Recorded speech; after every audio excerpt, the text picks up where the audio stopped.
IPL 2024లో భాగంగా ఢిల్లీతో జరిగిన మ్యాచ్లో ముంబై ఇండియన్స్ మరో ఓటమి చవిచూసింది. అరుణ్ జైట్లీ స్టేడియం వేదికగా ఢిల్లీ క్యాపిటల్స్తో జరిగిన హై స్కోరింగ్ మ్యాచ్లో 10 పరుగుల తేడాతో ముంబై ఓటమి పాలైంది. 258 పరుగుల భారీ లక్ష్యంతో బరిలోకి దిగిన ముంబై నిర్ణీత 20 ఓవర్లలో 9 వికెట్లు కోల్పోయి 247 పరుగులు మాత్రమే చేసింది.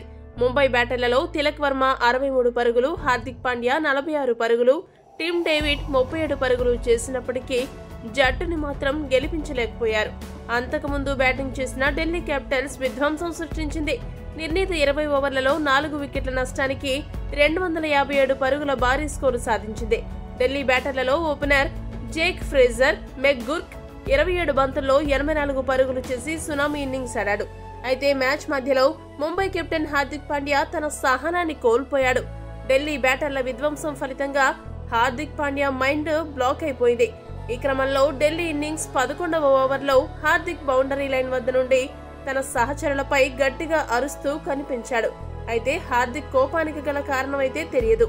ఇందుకు సంబంధించిన వీడియో ప్రస్తుతం సోషల్ మీడియాలో వైరల్ గా మారింది.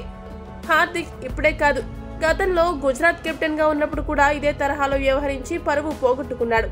మరోసారి ఇలా ఇప్పుడు అనవసరంగా అసహనంతో ప్రవర్తించిన తీరుపై విమర్శలు ఎదుర్కొంటున్నాడు.